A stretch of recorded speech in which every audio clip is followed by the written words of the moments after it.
I will never see her again. There's this whole thing of parents staying together for the kids, right? I was the best thing in the world for 15 years and it all just went wrong. How do you tell a kid that you can't fully trust your parents?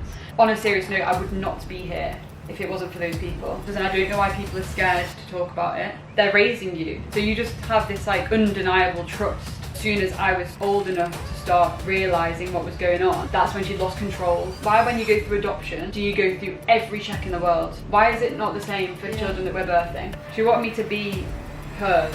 I hate what she's done and I hate what she's done to me and I hate the person she became. But I also understand that this is your brain. Oh, how are we checking like mental negligence? I just wanted them to be happy. I didn't care what that looks like. People in power need to be careful with what they say because they have so much power over children. That happened and then from there it just all got a bit crazy. Like,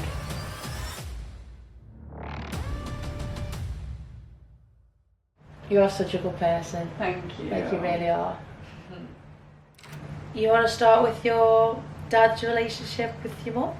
Yeah, I guess so. So my mum and dad were together when I was younger, but I feel like, I don't know if other people experienced this, but from like primary school age, I was like, they didn't love each other. I just knew. And there was like, in primary school, you know, when there's like, the kids with like the mum and dad that are together, and then the kids that like, have to stay at after school club because they've got single parent. Yeah. And I was like, I don't fit either of these categories. Like, I'm not like the happy, like all in love, like loads of siblings, like kind of family, but I was like, but I'm also not waiting to get picked up or like, you know, you knew like which kids had divorced parents in the year, you know what I mean? It was really weird, wasn't it? Especially at that age, like you just knew whose parents was together and whose parents weren't. But I just like didn't fit either category. I just always had this thing in my head of like, I'm not sure. And I used to say to them, kiss. Did you? Little shit. I used to be like, you're not going to kiss before you do it. Yeah. So I was just like, I was begging like, for them shut to up, like, Alex. yeah, they're literally like, don't make me kiss him. But I was like, go on. If we were a normal family and you're like, we want to live together and you're together, go on then. And this was like when I was little. Yeah. And they'd just be like, do it or like not do it, I don't know. And it was just always weird. I have great childhood memories. Great childhood memories from like holidays, things like that. Yeah. But like, just a bit off. And then they broke up in like 2015. So I was in year 11. And I broke them up because my mum requested that I tell my dad I didn't want them to be together. Okay. Which is a whole episode in itself. And again, this is all to do with like, this is why I care so much about people in power need to be careful with what they say because they have so much power over children and like young adults. Yeah. So she clearly was going through something in her head, I don't know what, and we sat and had this like very serious conversation where it was like, you're not happy, are you? Kind of gaslighty, like you're not happy. And obviously I was like, I don't know. And she was like, well, do you think me and your dad are happy? And I was like, well, no, because I didn't. But and she was like, well, I think when he gets home you need to tell him that like you'd be happier with us not being together. And I was like, I can't remember how it went down properly, but I remember her kind of convincing me that this was for the best. And yeah, I did think they shouldn't be together, but that wasn't my decision to like make or to like announce. Yeah. But I did it because that's your mum, and like you think your mum's the best thing in the world. With like, this power, you know, with this power thing, and it's like parents know everything, and like they're raising you. They're all you know from like being tiny. They teach you everything, teach you how to walk, teach you how to do this. So you just have this like undeniable trust in these people, which is great, but can also be so toxic if these people that are bringing you up are not mentally stable. Like, simply put that way, like, so yeah, I told my dad, and then he was obviously distraught because he was thinking, I can't even, looking back now, it makes me so sad because imagine being a parent and your child saying to you, I would rather you and mum break up than us be a family together. That's horrific. And I only told him like a few years ago that it wasn't real because I'd forgotten that like that's what started this whole thing. And then he was like, I was like, I need to tell you that like I didn't want that. Like she told me to say that. Was he made up with that? He was like, oh my god, he was like, it was the worst thing I've ever heard in my life. He was like, because I just thought we'd made you that unhappy. That you, and it was like mid GCSEs as well, and I was like, God, please, that's a lot, can we isn't not? it? Yeah. Because I just want to pass my English. I need to get an A star in my English. Because I was such like, I loved school. Yeah. But yeah, that happened, and then from there it just all got a bit crazy. Like, it's hard to like, obviously being respectful to mental health, but then coming from my experience with the situation, my mum obviously has now been diagnosed with things. I don't know what, and I don't know facts because I don't speak to these people anymore. Yeah. But it was just like absolute turmoil of just like basically just turned against me because well, this is all opinion, obviously. It's all opinion, it's all from my experience. But as soon as I was old enough to start realising what was going on, and I was old enough to say no, that's when she lost control, and that's when she lost care. Because she was like, if I haven't got power over you, I like, just turmoil. Like, weird, like, confliction of, like, hatred and love. Like, I think she just wanted me to be hers, and everything that she was. But the minute I surpassed what she'd achieved, it was too much. The minute I was kind of doing better, because she was in the theatre world as well. My mum's family, but very much in the theatre world, and that's kind of where I got that kind of stuff from, which I'm very grateful for. They introduced me to that. But the minute she like lost control, and I was doing my own things, and I wanted to go and audition for this, and I wanted to do this, and she wasn't there anymore, it was like too much. But yeah, I just think the whole thing is just so, it's just important that kids, it's so hard, because how do you tell a kid that you can't fully trust your parents? You can't do that, because then we just open up this whole thing. And it's not true. A lot of people you can. But also my issue now, and like moving forward with what I want to do, you know how like in life, like obviously I dance and that's like my career, but I just have this like purpose. My question is, why when we adopt why when you go through adoption, do you go through every check in the world? Every check, they check everything, all your background, all your history. It's so hard to adopt because you have to be the right person to take care of that child. Why is it not the same for children that we're birthing? And it should be, because these are just little people going into the world, and they're gonna either be the best kind or the worst kind based on what their surrounding is. And it's scary. When I look at like, this could have isn't turned out so bad. But isn't it great that you actually turned out the person you are? I don't know how, well, I do know how. I had thankfully a lot of, all my friends when I was younger were always older than me. So I had a group of women that I don't really speak to them a lot anymore, which is sad, but we just kind of, life goes on, doesn't it? But that group of women I will never, like I don't know how I would ever repay them for what they did for me, because honestly, like, on a serious note, I would not be here if it wasn't for those people. And they literally like pulled me from the ground up every single day, put their own families aside to like help me. And like that just blows my mind every time I think about it, because I'm just like, how lucky was I to have that, because other people might not. And then they also turn out differently.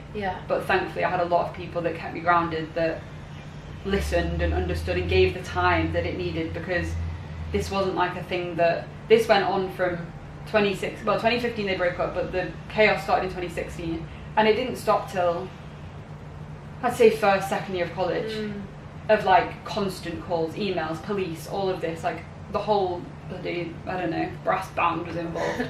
Like, and just, without those people, and without like adults that had their heads screwed on, that were like teamed together and were like, actually we're going to help this girl like have a life. I don't even understand. God, so selfless. Great, isn't it? So selfless. That is great. My dance teacher at the time, she's got 2 kids now, but she had literally a baby at this time. Like, she was like, how old was she? She would have been like 2 or 3, and she'd like sit in her car with me every night, because she wouldn't let me go home until she felt like I was stable enough to go home on my own. And like, I just don't understand, like, that's just so selfless. And they were really important people, and that's when I realised that like everyone is just a human being. Like, yes, they can be your parents, yes, they can be this or that, your teacher, but it's like who people actually are that's important, because whatever label you put on people, it doesn't give them the traits of that, it just gives them a label. You know? So No, that's a really, I love that point about like putting something in check to make sure parents, like the right parents are parents. Because like if you're in school and you're turning up with like dirty clothes, or you're turning up, the obvious signs are checked, right? Like if there's obvious negligence, physical negligence, it's checked. But how are we checking like mental negligence? Genuine question, because I don't know, and one day I will find out, and I will fight till my dying day to change it for somebody, because you know, a lot of people wouldn't have made it through that situation. No, definitely not. A lot of people wouldn't. No. From my side of what my experience was, there's never been an apology because she didn't do anything wrong. Okay. And that's where my issue will always be. Okay. And a lot of people will say things to me like, God knows who will see this, but a lot of people say to me like, oh, you're not going to regret this in the future.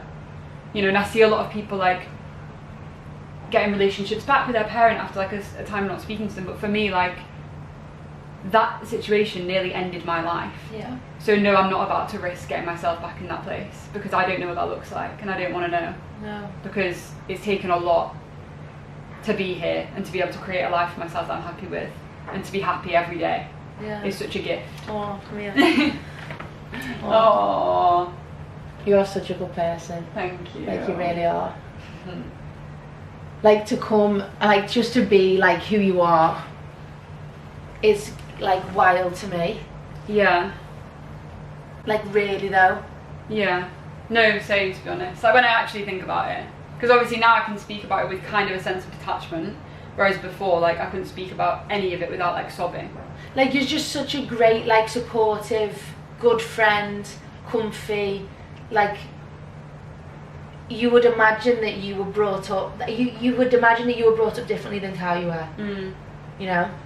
I think that's it. I think when you've experienced like the worst of the worst, and you've been in like the worst pits of like no self-worth, no nothing, like, you then are so grateful for any moment you get with people that is good.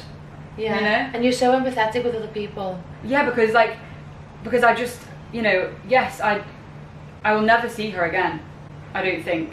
You can't be sure of anything in this life, but like, I don't imagine I'll ever see her again. But it doesn't mean I don't have empathy towards the situation with her. Yeah, of course. You know, I don't like, I hate what she's done, and I hate what she's done to me, and I hate the person she became.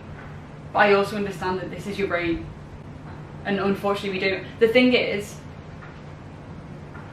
I'm not keeping myself away out of like a hatred, it's out of a safety situation. Yeah. So I feel like I really see people's brains, and I don't know, seeing how much I was affected by her words. Because, you know, there was no physical abuse, like there was nothing, I've never ever had anything like that, thankfully. It was all mental and emotional, and I think that teaches you then. You either go one of two ways, right? You either then turn into this person with like hatred towards the world and like no emotional depth, because it's just all fake and everybody's like not true, and like you don't have trust. Whereas I feel like I've gone the other way in the sense of like, people are really delicate, like we're all really delicate people, and like it's so sad that we all just get born and we turn into completely, you know what I mean, because of what we go through. Yeah. And it's kind of, you've got to be so careful with people, which is why I always champion like my friends, and like people always say to me, oh, you're surrounded by such good people, like, you have the best friends. Leah's always like, you've got the best friends. And I'm like, I know, it's because I really value people. Yeah. And I'll always put my best efforts into people, because again, that group of women that literally brought me up from the ground, literally raised me again from 15 onwards, like, they didn't have to do that. No. And that is kindness, and it's them putting their own shit aside. Like, I look at myself now at 25, that's probably how old they were when they were doing this. I cannot imagine now caring for a 16-year-old that's going through something like that and trying to get on my own life. Yeah. Now I see how incredible that was from them, because look at how much you go through at 25. Oh my god. And then they're looking after the 16-year-old whose life is literally a movie. Like, it's craziness. So I think because of that, I'm just like, I don't know, people are so important, and I just value friendship so much. Yeah. Especially when you don't have like, you know, I love the bones of my dad, but you know, our relationship changed a lot through that as well. It changed a lot, because I was always super close to my dad, but like, because me and my mum did theatre, I was with her 24/7. We were attached at the hip. Yeah. People used to be like, oh my god, you're literally like best friends. That was the thing, like people were like, oh, you're best friends, you've got the best relationship. And then you look at it now and I'm like, oh my god, it was so toxic, because yeah, I was literally becoming a mini me. But like that's all you ever wanted it to be. You didn't think about me getting past that point, and you didn't think about like, oh, what about when she gets older and like she wants to do her own thing? Like, it's really odd. I think it's a really important message, and like I remember when I was going through all of this, like at the worst of the worst, I was Googling what was going on.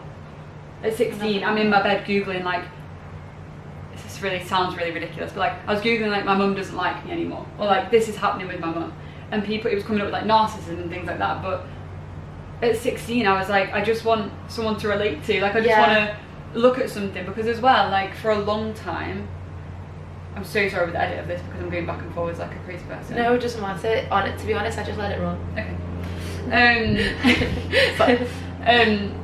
Because at first I thought it was all my fault, because I was like, no mum turns on their child like this, no mum turns on their daughter like this, I don't know of this. This isn't something I've ever experienced. I've never experienced a mum being a bad person. You see so much of like daddy issues, all of this. Like, when has any girl spoken out about their mum turning on them and their mum not being the good guy in the story? Like, it didn't make sense to my brain, so I was like, this has got to be a me issue. So I went through, I've got a book, I've still got it, I've got a book, and it's like a journal I used to write every single day, how I felt, how the day was, and it's like hidden so nobody can find it. But it's terrifying because I read it now as an adult, and the self-hatred in it was like, I literally hated myself. And I just thought I deserved nothing, because I was like, I've ruined my whole family. Because what she was saying to me was that I'd ruined everything, and I was like, I've ruined everything. You believe in it all? Yeah, of course, because that's your mum. Yeah, you know what I mean? That's your parents. Yeah. If your mum told you something right now on the phone, you believe her. Yeah. Like, you don't question it, which is fine if they're a good person and if they're like a safe person, like. But yeah, I look at that now and I'm like, the amount of like self-hatred and like,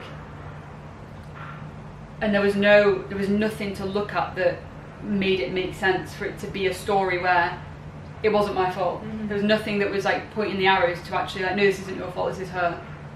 Because there's nothing out there. There's so much out there of like dad's abuse and physical abuse, which there should be. There should be a lot of awareness of everything. But I think there's a big gap in emotional abuse between mothers and daughters, and I don't know why people are scared to talk about it. I guess I've always been scared to talk about it. I think I've said to you before, because you don't know who's watching, right? Yeah.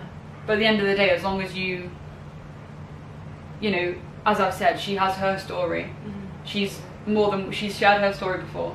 She's more than welcome to share her side, like, and I think you have the power within your experience to share it. And I feel like if I held the story back because of fear of what would be said, it misses the whole point of the fact. This is why people don't know this happens. Yeah. Because people are too scared to talk about it because of what they're going to say and what it'll look like. But that's why somebody needs to speak on it. So then, you know, I've had like friends or people I've met that have said stories about something that's going on with their mum, and I'll be like, that's not actually okay. And they're like, oh, it's just because, like, you know, I'm her little girl, you know? And I'm like, yeah, but there comes a point where there's like a boundary. There has to be a boundary where it's like, no, you don't belong to that person anymore. Yeah, no, you don't belong to them. Yeah. You know, like, and there's, I don't know, some mother-daughter relationships are beautiful. Like, I see a lot of it with my friends, like you and your mum are really close. Like, Leah and her mum are really close. Again, that's great as long as everybody's happy and like. But I still forget that I'm like a full grown adult. Yeah. Like there's sometimes like even when I will ask my mum something, or I'll put it by her before I do something. And I'm like, oh wait, I'm 23. What do you mean? You know, like even in the business, like I know we work together and stuff, but then like there comes times where I have to be like strict with her, and then I'm like, God, I know it's my mum, but like we're two adults running a business still. It's weird, right? Like you don't feel like they're always your parents. They're always going to be your parents. But there is this point where you get to an adult realization of like, oh, they're just another person. They're just another and they've never been here before. Yeah. They've never done this before. Yeah. And it's such a weird realization, even for like people that have relationships with their parents. Like, even like my dad, I'm like, what do you mean you didn't know how to do that? You're literally an adult. Like, what do you mean? I know more than you. I know. I'm so confused. I know. I've been so scared to say anything because of like what she might say, but at the end of the day, please open the conversation, because there's not a world where like that didn't happen to me. Yeah. There's no story you can tell where that didn't happen to me. Yeah.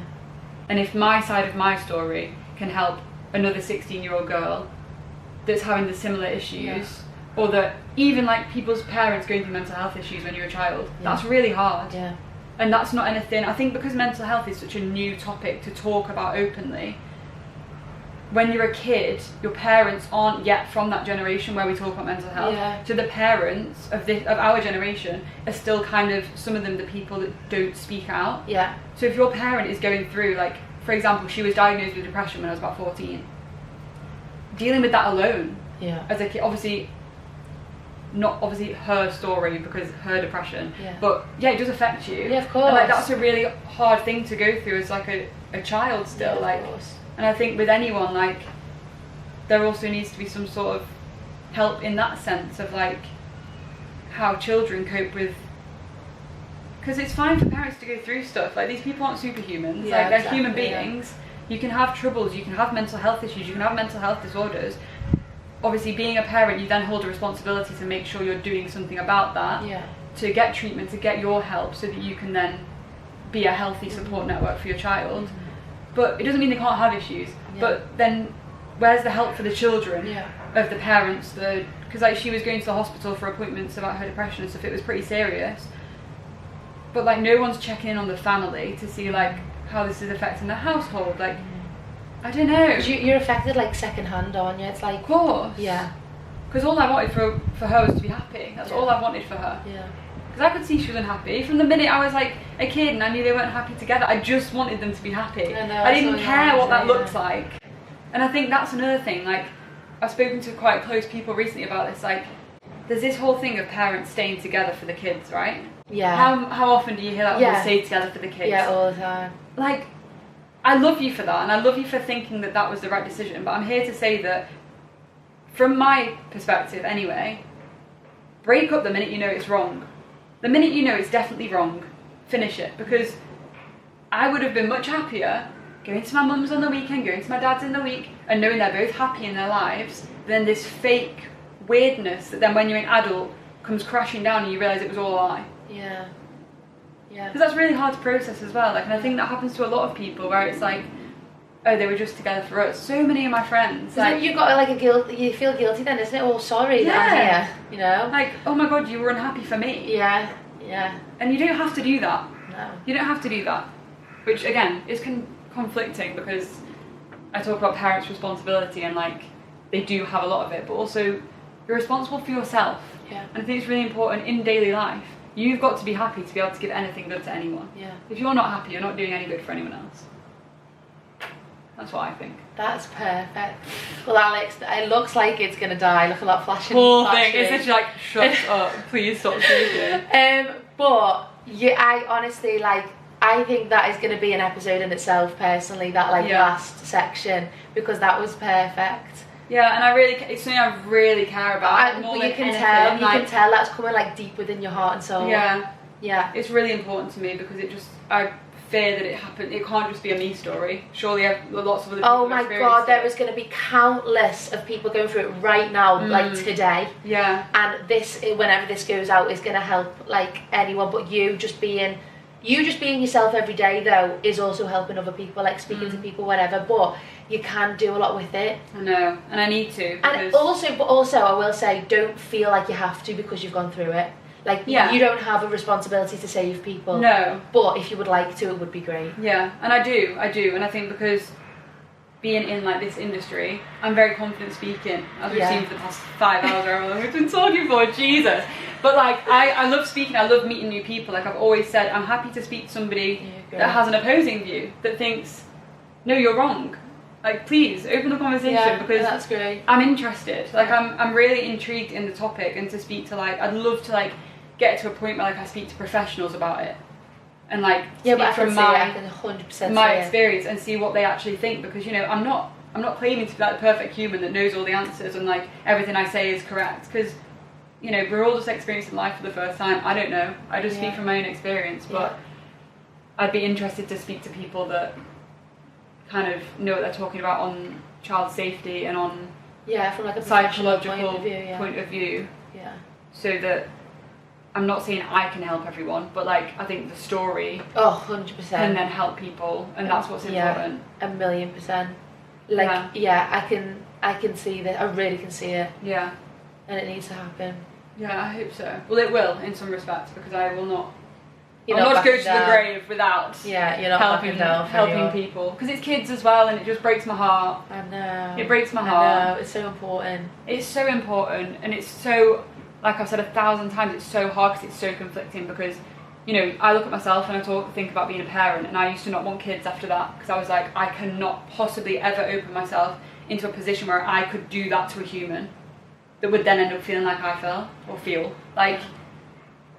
So it's hard because there's such a pressure, but also it's the balance of the pressure and then the being kind to yourself. Yeah. But it's all about making sure we have a responsibility, if we're caring for other people in a position of power, to make sure that we're doing everything we can, not to be perfect, but to be as mentally healthy as we can. Yeah. Whether that means going to therapy. Yeah. Everybody should be in therapy. Whether it means going to therapy, whether it means talking about things openly, researching what you're going through, like just put the work in on yourself so that you can then be safe to other people, you know, like. And I'm not saying like if you're depressed you're not like a safe person to be a teacher or something. It's just about like, you know what I mean? No, it's because about, like, it's just because a lot of the time you can like project your feelings onto people that don't need it as well, can't you? So like yeah, it's just vulnerable people. Yeah. No, I completely agree with everything you're saying. It's time to make the change. It is, because it's a generational thing as well, and that's scary because it doesn't have to be like that. No. It really doesn't, and I don't believe that like we need to create people that think in these toxic ways. Like we're so open now about mental health in this generation, which I love, and everybody talks about it. Like men are opening up about mental health, which is huge, and I just think, you know, there's more people speak about it more. Like mothers that have just had babies speak more about that journey now, whereas that was never spoken about. Yeah, I love seeing them. Yeah, like it's spoken more about like being shamed for things and stuff like that. It's going to die in a minute.